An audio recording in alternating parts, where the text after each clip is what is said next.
Can you beat Hollow Knight only using charms? To celebrate that Silksong is real, today we're venturing back into Hallownest to see if we can seek out the Dreamers, unlock the path to beat our fallen brother the Hollow Knight, whilst only using the effects of the various charms we find in our journey. Let's see if it's possible. Dropping into the starting area King's Pass, we immediately fail at the first hurdle. We kinda need the nail to break this door. So quick amendment, can you beat Hollow Knight only using charms to deal damage? Perfect, so we can at least open doors now, get a bit of money, and retrieve our first charm. The Fury of the Fallen, where once we are on 1 HP, our nail becomes a red lightsaber beatstick with 75% more damage. Now, you might think this is cheating a bit, and I would sort of agree, and if any write this comment I will gladly give it a heart. So the plan is as soon as we get another damaging charm, we will swap this one out. Does cause issues permanently being at 1 HP though. We cross paths with the False Knight, we need to fight for access to a spell, and to acquire the City Crest as an option to open a path later. But before we proceed, we do need to go grab something first though. Again, really. Headed to Salubra, encountering the Gru's mother, who we take down quickly, plus the Gruslings as we went past. Then ventured into speedrunning tech with Shade Skip, dying to produce a shade in order to pogo our way forward. And failed. Speedrunning's not my calling. Managed it the second go, and from Salubra the Merchant we bought the Shaman Stone. Similar to Fury of the Fallen, this increases the size and damage of our next pickup, the Vengeful Spirit spell, which is essential as we need it to clear a nail immune boulder here and on the way into Green Path. Again, I can hear the comments, and again, I'd agree. So, now that we've cleared the boulders, we shall never use the Shaman Stone again. Now, you might have noticed this purple outline over our health. This is called Overcharmed, where we equip one charm too many over our charm notches, and although we get to keep it, we now take double damage. So we made our way very carefully through Green Path, even taking the time to save a local.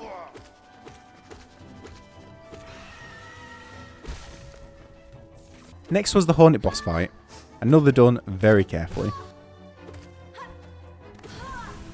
And was able to share the Silksong news with her.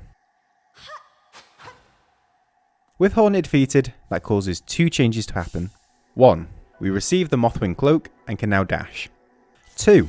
With dash, we now have access to other charms to use for this challenge, and so going forward, we cannot use Fury of the Fallen for damage. After some tight dashes, we picked up Thorns of Agony. Now we've got a means of pure charm damage. However, this requires us taking damage, which can only take us so far with only limited uses. So on with the search.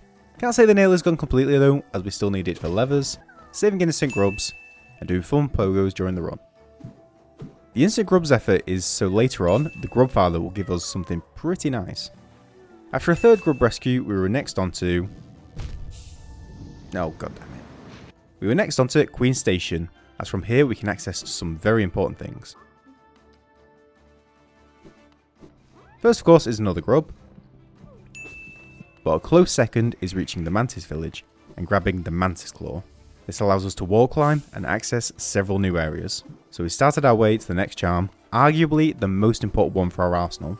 We collect the Spore Shroom charm, spreading a poisonous cloud whenever we heal, and likely our best means of doing damage. We do have a limited use issue with our soul at the minute, but we have a couple of methods to deal with that.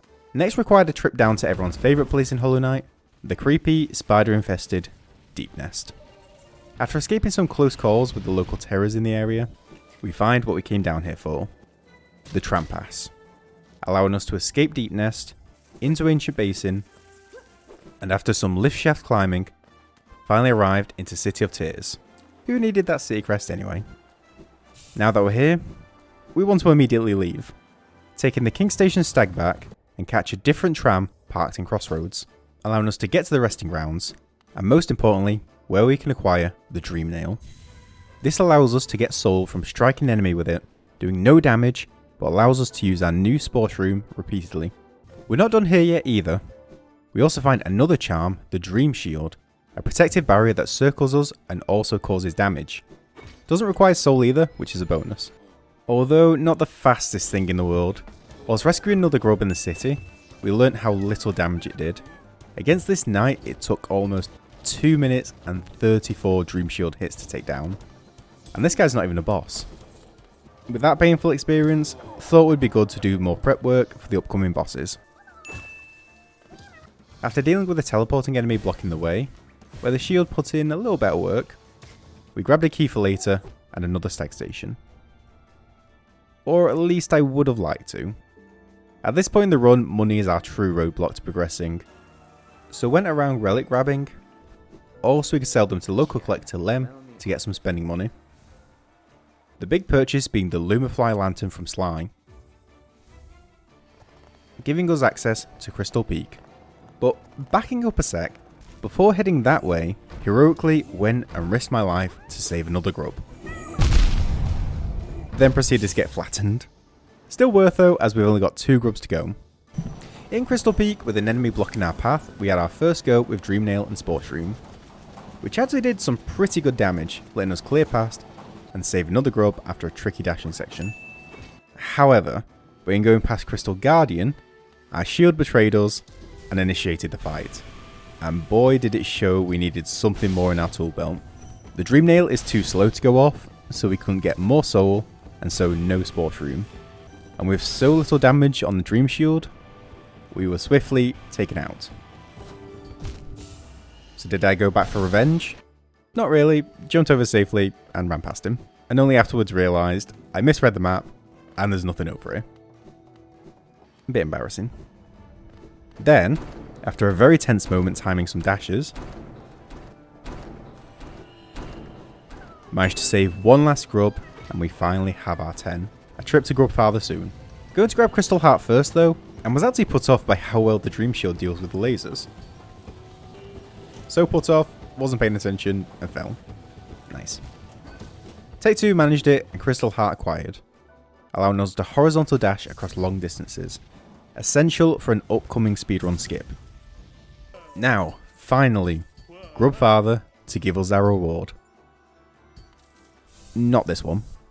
Grub Song, a charm that gives us soul whenever we take damage, which on the face of it isn't the best considering we're constantly overcharmed, but it has an additional function when combined with another charm, which we're now going to go get.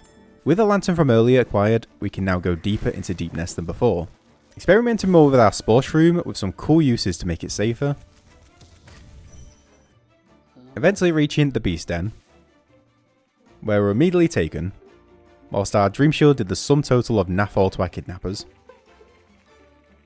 Beast Den was an experience. Started off fine, getting some soul off the small spiders so we could do damage to these things. These are terrifying, and because I was still overcharmed, which I'm going to deal with as soon as we're out of here, they hit like a spider-shaped truck, and safely getting a Dreamnail off was quite rare. The first guy eventually went down to our Dream Shield, but still had one more unavoidable guy blocking our way to the Dreamer. We've got an interesting strat though. Took off Dream Shield so we wouldn't have a repeat of earlier, and snuck behind this guy below, who we could farm for soul with our Dreamnail, and use that for Sports Room to damage our roadblock. Still wasn't 100% safe, but we managed to clear with that, and our first Dreamer down. That just left 2 more to take down in order to face the final boss. Now we could head for the next one, but I'd forgotten to pick up a pretty important charm. We ventured back into Deepnest, and hidden away is the Weaver's Den, containing the Weaver Song charm, which gives us some small spider companions. Say hello to John, Jake and Bernard. Now these guys do damage all on their own, but even better combining with Grub Song causes the spiders to give us soul as they're attacking enemies, basically giving us unlimited, although slowly collected, soul for Sports Room. With getting all these new charms and another one on the horizon, time to get some charm notches so we can finally stop being overcharmed. For that reason. We got 2 charm notches back at Salubra, then returned to Fungal Waste to take down the Mushroom Bros for a 3rd one. Giving us enough to take away Overcharmed, and even left a spare one free for our final upcoming charm. With that, time to head into the sewers using the key we collected earlier, in order to face the almighty Dung Defender. And although the Great Dung Thrower is pretty strong, the setup we've got now is quite good. John, Jake and Bernard do some tick damage and get us soul. Whilst we're getting hit, we retaliate with the thorns, plus getting soul from the grub song. All feeding into our main source of damage, the sport room, which also constantly heals us. Turning this into quite a tanky build. Not perfect though, as still not great damage, and had a close call, but we're charm only, and it worked out pretty well. Collecting our final charm, the Defender's Crest. Causing a constant smoke cloud, so enemies close to us will take damage. On to Dreamer 2, where I discovered another charm combination. Sport Room plus Defender's Crest results in a large fart cloud. Not pleasant, but does better damage, so a win there. Which was needed, especially with us starting the Watcher Knights, a bunch of roly-poly knights who are cosplaying Sonic. But as it turns out, even for a boss as scary that the knights are, a build centered around trying to heal as much as possible, it ends up being pretty tricky for the Watcher Knights to take us down. Although they come close. First try, and we have one Dreamer to go. However, it turned out this one was going to trample on all my plans and setup. We made our way down through the infected crossroads for the classic acid skip. Here's what we needed Crystal Dash for. Admittedly, I'm a bit rusty, but did manage to get across, then reaching the teacher's archives and our penultimate boss, Umu. Now of course, immediately Umu appears to be invincible, where we can only flee from its lightning attacks, although we can still Dream Nail for soul. But then the saviour Quirrell comes in, taking down its shield so we can do some gas cloud damage. Except, nothing seemed to be happening. Try again. Yep, no tick damage at all. So, it turns out Umu is immune to both our Defender's Crest and Sport Room, our best damage methods. So we had to revert back to our backup charms, Thorns, Spiders, and the almighty Dream Shield, relying on our Dream Nail for soul in order to heal. This was painful, intentionally taking damage for Thorns to activate, getting the slow awkward hits with Dream Shield, and in this run, a very, very near death experience.